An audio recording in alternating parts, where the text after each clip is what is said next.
My name is Alix Gonzales Buchanan. I am the Director of Strategy and Innovation at Disability Rights California for the Legal Advocacy Unit. My title doesn't say too much about what I do, but I do a lot of operations and kind of workflow projects for our unit, and I also do a lot of training, like the onboarding and ongoing training for our unit. So that's what I do currently, but for most of my career, I have worked directly with clients in clinic environments where I was sharing information that can help people self-advocate and represent themselves, and also working with attorneys, working with and supervising attorneys who are doing the same. So that's my background, and hopefully this training will give you some tools on how to do that. I know there's a lot of pushback and gaps between what's expected of us from the clients and what we're doing. Before we get started, one thing that I would encourage everyone to do is to turn on their camera so I can see everyone's shining faces, because I can see you. I also can see the chat. And so if people don't mind, so I'm not training to little black squares, I would really appreciate it. And if anyone's going like, what? Then I can see that you're confused. I could slow down. So it's helpful to have a little bit of interaction. Please feel free to either raise your hand if you'd like to speak, or throw questions in the chat. I will be keeping an eye on the chat while I'm training. Thanks for folks who turn their camera on. All right, so this is Tools for Giving Robust Referrals, Information, and Legal Advice. So this is primarily geared towards folks that directly work with clients that are representing themselves or that are trying to figure out what their rights are. But it can really be used for anybody that works with clients, because there's always things that we can do and are present for. Maybe it's representation, but there's always still some pieces that are affecting the clients that's maybe out of our wheelhouse or not something that we practice.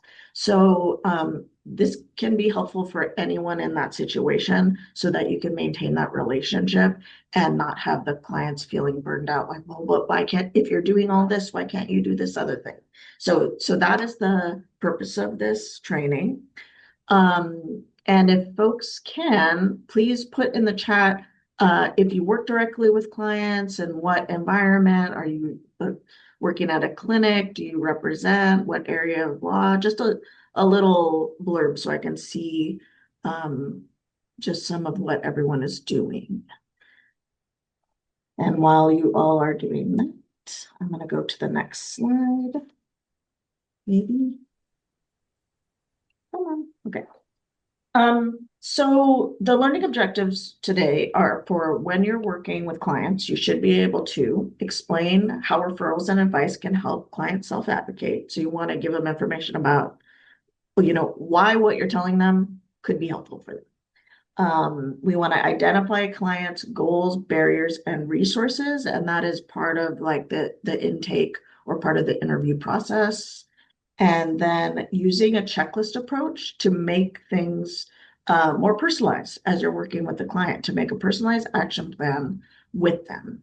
And it seems kind of counterintuitive that you would have a checklist, the same checklist for everyone, but it really helps not to miss some key pieces of information that help us individualize our advice.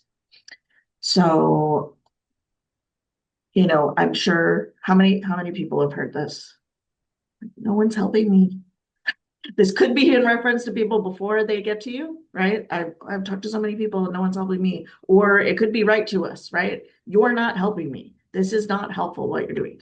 So some of how we can address this is reframing what help is, because a lot of people come to attorneys or legal organizations and they want to know, or really they don't want to know, they want representation. In their mind, that is what legal help is. There is nothing else. And they don't really know what that is, or they might have some ideas from TV and media about what legal representation is.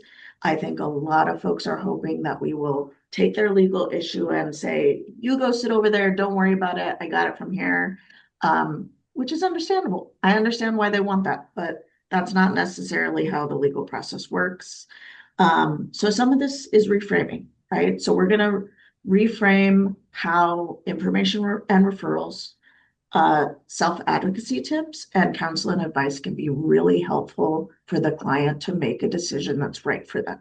Because that's really what it's about. It's like, how do we give this information so that they can make an informed decision about what they want and what the best way to get it? Because we can tell them, these are all your options, but if we don't help them understand how to weigh those options for them, for their goals, it's just a lot of information that they don't know what to do with. So that's what we're going to go over. Scroll down in the chat. It's great to see all these legal aid folks here.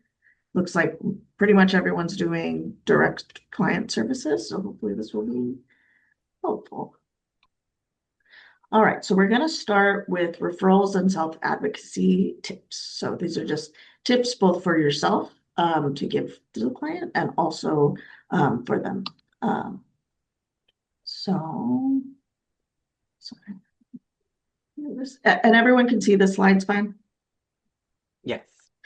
All right, so I gave some materials. Hopefully everyone got them. I don't know if those went out ahead of time. Did folks see those? No? Okay. Hopefully we'll go out after. I will share it with you really quick, but I'm not going to go too in depth. But I made, this is just a Word document, so I'm going to show it to you quickly. This is for internal use, so this isn't necessarily client facing, although feel free to save it. If you haven't gotten it yet, we will send it out, so don't feel like you need to read this all over.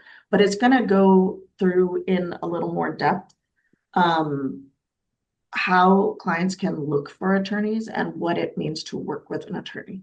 So I'm going to go through it in my slides, but keep in mind this will be sent to you. So you'll have this as well. And it also has a link to the Cal Bar website that talks about legal resources working with attorneys, and also goes over the costs and how different like the fees or systems work.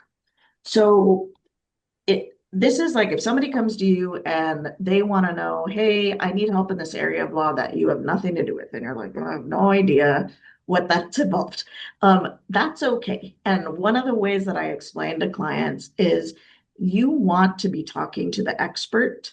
And just like doctors, right? You don't want your colonoscopy being done by your foot doctor. I don't know what the names of foot doctor, podiatrist came to me. Right? Like you want those to be separate because you want the experts doing what they have expertise in, and lawyers are exactly the same. So we have our expertise. We might know some general information, but the best person to talk to is the attorney that's doing that day in and day out. So it's not that we don't want to help somebody, but we want to make sure they're getting the best help that they can get. So when we're giving a referral, we want to talk a little bit to them, and you can use that document that I flashed on the screen a minute ago to go over kind of where do you even look? Because I think a lot of clients feel very lost. And I know a lot of our agencies give out referrals right away, right? That's the first thing they do. Oh, sorry, that's not something we practice. Here, go to, Cal Law Help or other websites to find some resources. But if you're in the process where you're already speaking with a client, it can be very helpful to go into that with more detail, to give them some context, especially if it's a client that's not familiar with different legal systems, right? I've definitely gotten clients who are calling to ask, hey, I want you to prosecute this person. I'm like, that's a whole, the civil law and criminal law are different. Sometimes you have to give some law 101. But this is just the basics for if you're giving a client a referral for another civil matter, right? You want to talk them through where they should look. And just like if we were looking for an attorney ourselves, we would be looking at like, okay, well, do I know somebody who's had this type of attorney? Try to find that kind of personal referral, someone who's actually had experience with somebody. There's also attorney referrals, bar associations all over the state. You might want to mention to them some cost money. And if the client's like, I don't have any money, then maybe the private bar is not the best choice for them. You can talk through different things, like what they should be considering, how it works when they call, right? They're going to give you usually three referrals. You have to call those places and find out more information. You also want to talk to them about like the difference between private and nonprofit, right? If they have a potential fee generating case that is going to be, maybe they have a personal injury case that they want to go after, and maybe you don't have expertise in it, but you're looking at it going like, I don't know, this could be something here. So I recommend you go talk to somebody, figure that part out. You can talk to them about the private bar in general is looking at, am I going to spend more time on this case than it is going to be worth for the money that I can get out of it? So this is especially helpful, I think, for clients to hear when they've been shopping around for a while. Those clients that are like, I've called 20 different attorneys and no one will help me. Sharing with them that might be information. They might not want to hear that information, but it might be that their case is not great. And it doesn't mean that that didn't happen to them or something bad didn't happen to them, but that maybe they don't have the evidence for it. Maybe it's really not a cause of action. People feel a lot of times that they've been wronged, but it's not illegal for people to be jerks. Sorry, you can't sue your, neighbor because they are messy and they keep, used beat up cars in their driveway. There's lots of things that there is no legal action for, even though a client feels aggrieved. So that's one thing that could be happening. Another thing that could be happening is they have a perfectly good case, and maybe it's even strong, but the amount of money they're going to get out of it is much less than the amount of time or the amount that they're going to pay their attorney. So that's helpful to them too. That's helpful information to know this might not be worth your time. And especially for those clients that are like, I know I can't get a lot of money out of this, but I just want justice. I just want somebody to tell that other side that they did something wrong. Then you can have a little bit of a conversation about, what is it that you're looking for, and can the justice system really give that to you? What's a different way you might be able to find some satisfaction here? And frankly, between social media and um, the press, the different systems can get people that satisfaction of, yeah, that person got held to account, they got called out. There's different ways to approach it that don't cost half as much money as a lawsuit. So sometimes you might just want to refer them to their Instagram stories, and they can post a video about what happened to them and hopefully get some reprieve.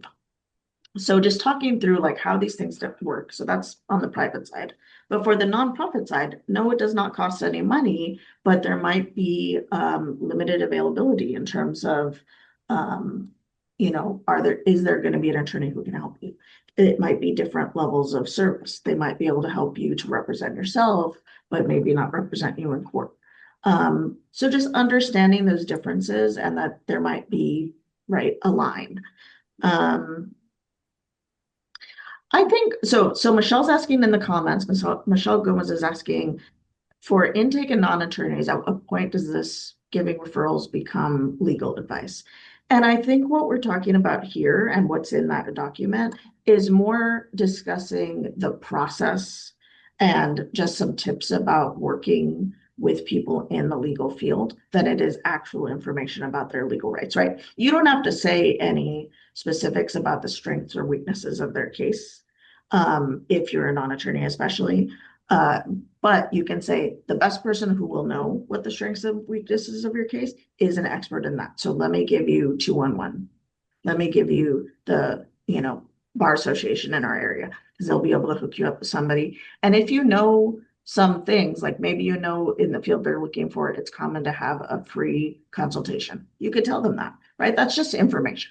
So, when it passes the point of becoming legal advice is when you're applying the facts to the law. So in this case, we're just saying, hey, this is our experience working with a private bar in our area. This is a common referral. This is what other clients have told us they experienced. So it's kind of there. But again, this can be used when you are having a relationship and maybe the client is even your client, just not in the area they're asking about. Oh, thank you. Yoselin just dropped in the chat the link to a Dropbox of the document that I was referencing, so you can take a look at that. Hopefully at another time, because I'm just going to talk through it, but mostly it's things that are in there. So that's kind of the where to look piece. Again, if there's personal referrals, if they know somebody, that's in my opinion the best way to go. How to look. So this has to do with if you can help the ¿Qué person hacen? ¿Qué hacen? prepare. Oh, make sure to be ¿Por on qué eso mute es todo if you're rojo? not talking. Okay, there we go. So for how to look for an attorney. If you think that, oh, maybe this person might have a decent case, they might just need some help preparing that. So kind of helping them to prepare like an elevator pitch for their case. And if a client has some difficulty with that, like I work at disability rights, and there are times when clients of ours have disability related reasons that makes it difficult for them to verbalize what the issue is, right? They might be kind of rambly. Like if that's not going to fly with some of these referrals, it may be helpful for you to work with that client if you have time to write out just a few sentences saying like, hey, this happened to me on this date. I'm interested in knowing if I have any reprieve for this. Or in some plain language that's easy for them to understand also, because you don't want to send them with legalese that they're like, I don't know what this says. But helping them to be prepared either in writing or verbally with like a little blurb about their situation. Knowing that as they're being kind of interviewed by the attorney, they're also interviewing the attorney. If they do end up having a case, those can go a long time, right? They can be years working with this person if they end up in a lawsuit. So finding somebody that you feel comfortable with and not having our clients feel like, oh, I'll take whatever I can get, right? Because that is not a good situation. And those folks that are like, I'm going around to everybody and I can't find anyone, they're going to end up finding somebody who will take their case, but they might just be taking their money. So that's something for the client to know. They need to find somebody who they feel comfortable with, they feel like is listening to them, so they're deciding as well. And then the cost, right? The cost is important for them to know. There's, other than maybe a nonprofit who might be looking to build a case to change a law or change a policy, most for-profit attorneys are not necessarily going to be picking up cases for those reasons. There could be some exceptions, and I know some attorneys do take pro bono cases, but unless you know for sure someone does, if you're just giving general information, you want to talk the client through, hey, there's probably a cost to this. And so in that other document, it goes through like contingency fees. If it's family law, maybe they're doing a retainer. Like they need to know what it's going to look like so they know it's normal. Because I've definitely had clients too, they find a good attorney that they really like.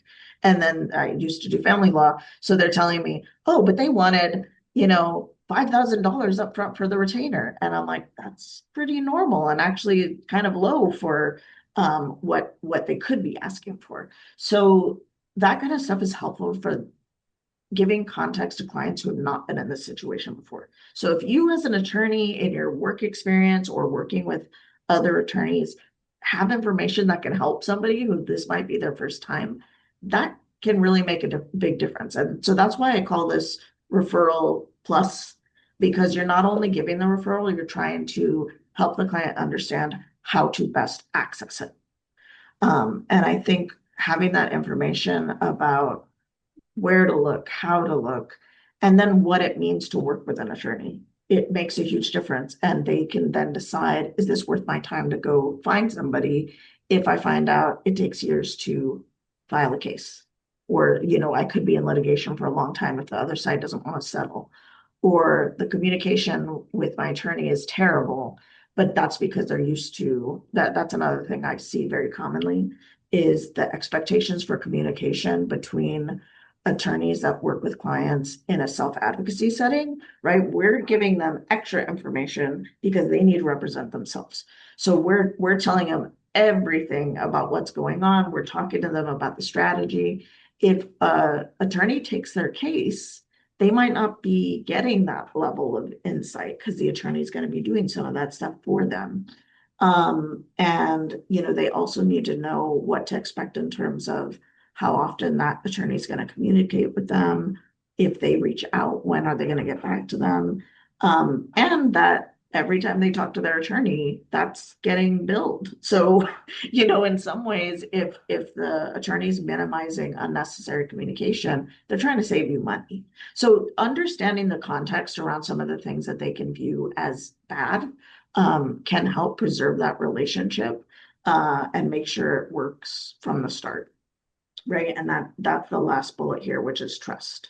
So, if they don't trust why their attorney's doing something, if they have an attitude like, well, the attorney knew the attorney on the other side and they knew the judge. Well, that could mean that that person's really experienced and they have worked a lot in this field. They know attorneys on the other side, like the legal community is very small. That doesn't mean they're not being zealous advocates. So again, context helps so much with the client's understanding and trust of the situation. I also tell clients, though, trust your gut. If you really are feeling like your attorney's blowing you off, you went to the first interview, you got some bad feelings about it, you have an interview with someone else. So, yeah, there's definitely balances there, but this is just information so that the client can feel more comfortable as they start their search and not like they're the ones that don't know what's happening. All right. So these are just some quick tips that hopefully you're sharing with the clients. I call these self-advocacy tools for maximizing options because I really think that that's what it is. Sometimes I tell clients, okay, you really should be documenting everything that's going on and writing it down. Oh, well, my landlord won't write anything down. I always, I try to send them an email and then they call me. Okay, send a follow-up email saying, thanks for calling me. You told me blah, blah, blah, blah, blah. Like you don't have to wait for somebody else to be doing it. So I try to give them tips on how to do that. And I've gotten responses back like, well, they didn't stop. I asked them, I put it in writing, I made this request, and that didn't stop the situation. And I try to really emphasize that ideally, some of these tips, these self-advocacy tips, will stop the bad behavior. But at minimum, what it's going to do is document it so that you can carry that over to your attorney or carry that over to the the civil rights department and say, hey, this is all what happened. This is when I asked, I documented this and that. They didn't respond. So that they can utilize all the tools that are available to them because it's very evidence heavy. So clients understanding that it's not just their word, but also contemporaneous documentation is helpful. Separating the issues and not kind of putting it all together. I think that can be another barrier with if they're trying to find legal help is people kind of glom all their issues together and one might be a discrimination issue and one might be an issue that's purely landlord tenant unrelated to the discrimination. One might be a neighbor nuisance, one might be something else. So if they go to one attorney or one organization expecting them to be able to solve all the different problems for them, that can be a big issue because if they start with the one they care the most about, but that's not the one the agency they're going to does, they're going to miss out on that help. Prioritizing, if they do have a lot of different things going on, which do they have to deal with first? Because it might not be a legal issue, it might be a social work issue or something, that they need to get housing straightened out before they can go and address their issue. So, knowing what language and who to ask and how, if a client is calling something in a word that it is not, or that you're not familiar with it, help them. oh, usually we call that discrimination. You're calling it harassment, but I think, you'll have more success if you call this discrimination because that's what's really going on with you and your landlord when they're calling you a racial slur. So helping them to understand the language that they should use to get the most effect. Um, and also institutional norms and expectations. Again, this is something that we talk to our clients quite a lot about in the disability realm. We have a lot of folks that have difficulty talking on the phone, advocating for themselves, kind of handling their emotions. Some of that might be, hey, listen, if you call and you're screaming at everyone, you're not going to get what you want. So what's your goal and how can we adapt to get you there? If the phone is hard for you, let's see if we can help you draft a letter that keeps everything narrow. Um, and then finally, know when to ask for help. So at which point can they build up their case? Because a lot of times folks are calling us and their issue is not ripe yet. So how do they build that up? How do they get their stuff together? And when is the right time for them to come back and with what? So if they know, okay, you're not saying no because their case is bad or their issue doesn't matter, you're saying, hey, not yet. And this is what you need to do to build that up. So these are just some self-advocacy tips that keep the options open for getting help from a legal aid organization and representing themselves, or for going to a private bar, or for going to make a complaint with, an agency or something like that. This helps in any of those situations. And ideally, say a landlord is acting in a way they shouldn't, if they feel like, oh, this person actually seems to kind of know their rights and know what they're doing, sometimes that's enough and that solves the problem. So even just the idea that this person is getting help, they're getting advice, they seem to know their stuff, can solve a lot of the issues, especially for situations where it's a non-attorney on the other side, a small landlord, a abuser, the things that we deal with. Does anyone have any questions so far?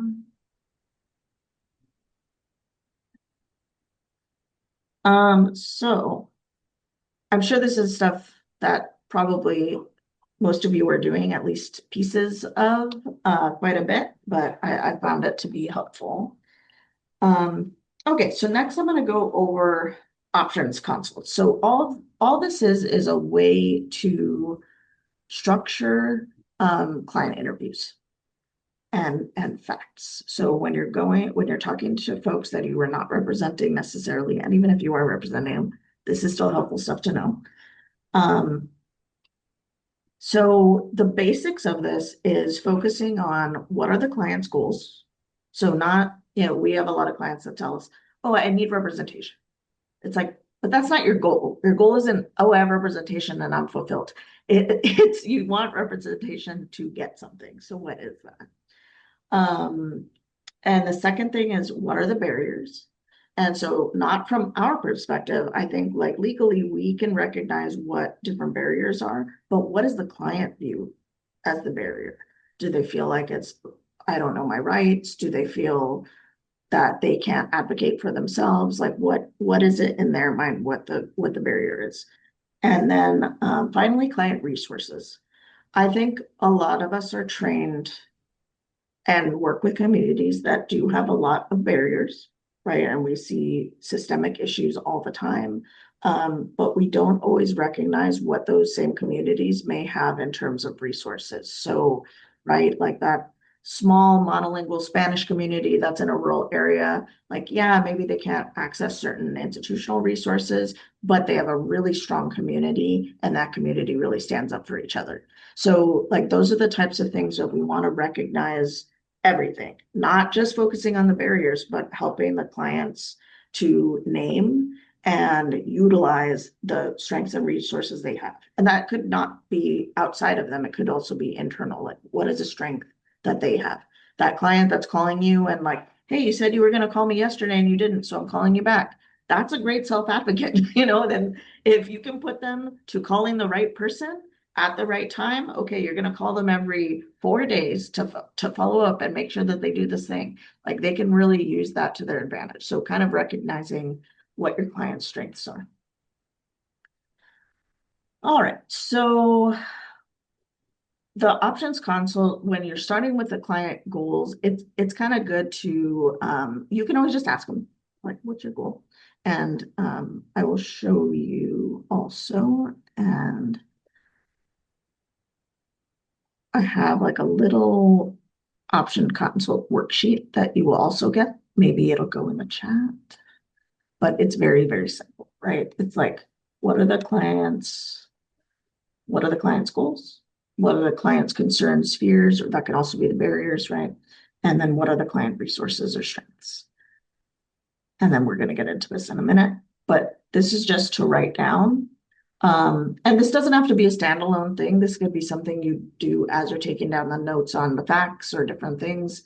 But often I have found that folks I work with, including people I've supervised, will forget to ask what the client wants. So yeah, the client might be getting evicted. And so we can assume they don't want to be evicted, but maybe they do want to move and they're willing to, maybe really what they need is help with the deposit. So just knowing what the client wants and not just assuming because of what we know are the answers or the solutions from a legal perspective might not be what the client wants. So talking them through, like, what's the ideal situation? What's the ideal outcome based on what you're telling me? Talking through, like, okay, well, what's maybe something you need right now? What's the harm reduction type of goal? And sometimes folks are stuck in one or the other. They'll be stuck in like the ideal, I want the judge to go down and point in that person's face and say, you're a bad person. It's like, okay, maybe that won't happen, but let's see like another goal that might be, more available to you soon. So you can talk to them about the harm reduction pieces, long and short-term goals, like what's something that they can get now or something that will take longer, but they could also get. And then justice, right? Like these are just good frameworks to talk through with the client what exactly they're wanting and maybe guide them to like, okay, well, this is the thing that I can help you with. So it's a piece of what you're asking for. For this other piece, you might have to go somewhere else, which is fine, right? Like just having them understand their own wants and needs. And that helps you understand their wants and needs. The other piece is like the barriers, right? So that more broadly can be the client's own fears or concerns, right? Maybe they're concerned about retaliation if they bring up a legal issue, or maybe they're worried about going to court. They just don't want to go. They will not go step into court at all. I think, especially right now where we're seeing a lot of immigration enforcement in courts, like those things are understandable. Somebody might not want to do that. There's also systemic barriers. If somebody feels like, okay, well, yes, you told me I could do XYZ, but every time I go to the doctor, they treat me this way. And I think it's because of my race, or I think it's because I have an accent. Those are systemic barriers that we're aware of. There's, all kinds of barriers to access for our own profession, for healthcare systems, for benefits. So there's lots of systemic barriers out there. And then societal, people might have a cultural reason not to move forward. I used to work in the domestic violence field, and there were times when we had communities that didn't want to disclose that they were in an abusive relationships. They didn't want to get divorced. So they're like, I can't file, a restraining order because then people will know we're separated and then I'll be shunned in my community. So really balancing out like, okay, I understand these are your concerns and these are your goals. So can we get there with the tools that we have? So, and then you can look at what are your resources. So internal resources for the clients, that's their strengths, right? Maybe they have special knowledge that helps them. Maybe they're really a really great public speaker and you want to tell them like, hey, if you're in court, you're going to look good. Like this is not going to go badly for you. Like you have these strengths. Maybe they have certain experience. Maybe they can write. Maybe they, are just confident or they have other skills. Like lots of people have different things. And unless you ask them about it, you're never going to know it. So external resources are things like their support network. their family, their friends, their coworkers, religious community, cultural community. I often feel that, folks' legal options can be effective, but they're not often fast. So sometimes if something's going on and they have access to a community that can help them immediately, that is sometimes the best option, and people don't always think about that. They don't realize how long the legal systems can take. So, right, community resources, that this can change depending on if it's a metro or rural area. Sometimes in ways we don't think of, right? The example I gave earlier, if somebody's in a small community, that might mean that that community for them is tighter. They might have a friend that drives them places. They, maybe they don't have public transportation, but they have other ways of getting around. Maybe they know more people that can help them out. Whereas metro area, maybe there's more resources in terms of agency help, nonprofit help. Um, you know, there may or may not be community elements there. So don't assume just because somebody's in one place or another that they have or don't have something. It's good to talk it out and see what the individual is experiencing. Okay, so we're gonna do a little example, and then we're gonna get into small groups. So hopefully folks stay on. If they want to participate in that, try this out. So the options console is after you gather those three main pieces of information, right? The goals, the barriers, and the resources.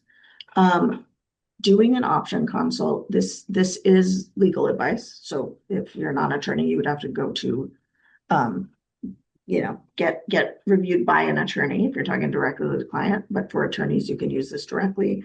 One thing I think we often forget is to go over what happens if we do nothing. What happens if the client doesn't do anything? And is that feasible? This might be the best option for certain situations. I've definitely had a lot of experience in the housing realm where a client is really having a problem with a neighbor, but it doesn't rise to the level of harassment or any kind of legal change, right? They're really not going to be able to do anything. So their options are let it roll off your back and you have everything you need, and are you making a mountain out of a molehill? Don't say it to them in that way, but essentially like their best option might be to do nothing. There's also non-legal options. So that's what we're talking about. Maybe landlord is not repairing something and now there's a leak and blah, blah, blah, but someone at your church is a plumber and they offer to repair it for you for free. Do you want to just do that? Even though it's the landlord's responsibility, do you want to just get this done so you have access to, a working sink and it's not causing mold and it's not causing this and that? So if there are some non-legal options, they might want to consider it, especially if speed is key. Their legal options, right? That's going to be a whole list of things, maybe depending on the issue. There might be different options, but just going over these are your rights.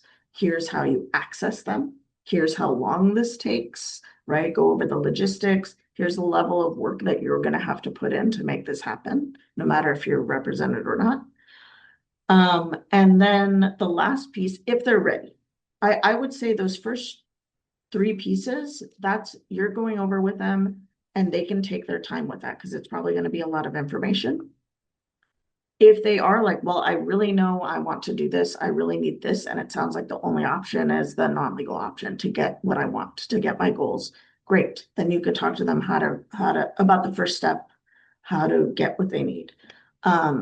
Otherwise, I would say you think that over and you decide. Maybe you don't even come back to me. Maybe this is a clinic setting, and you're going over with them, but have them talk to somebody in their life. We talked about how to use your goal and your thoughts about your barriers and your resources to figure out like which of these is the best option, right? We as attorneys cannot decide for them. I get to go home and sleep in my bed and not think about any of this, but you have to deal with what happens. And I know a lot of clients want us to tell them, what do I do? This is helping them to understand how to figure that out. And if they have someone close that they talk through big decisions with, I think we all have those people in our lives. That's who they should be talking this over with. If they want a little bullet point list that you can send them, that can be really helpful as kind of a wrap up. Yeah, so that's the basics of how this works.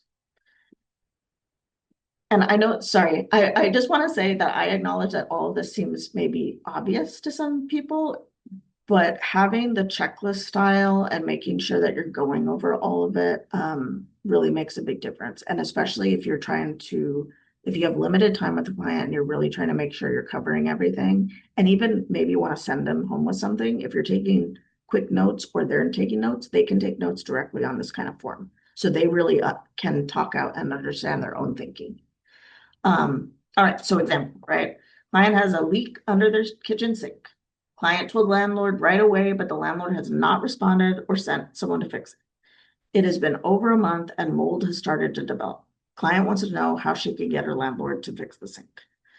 So this is common, these types of issues where somebody, like the landlord might even be saying, oh yeah, I'm going to do it. Right? There might not even be a clear, oh no, he doesn't want to, or he says it's my fault. Like, yeah, they're going to do it, but they're just not doing it. So what do I do? So for the goal for this client is to get their sink fixed. They want to fix the leaky sink. The barrier is that the landlord's dragging his feet.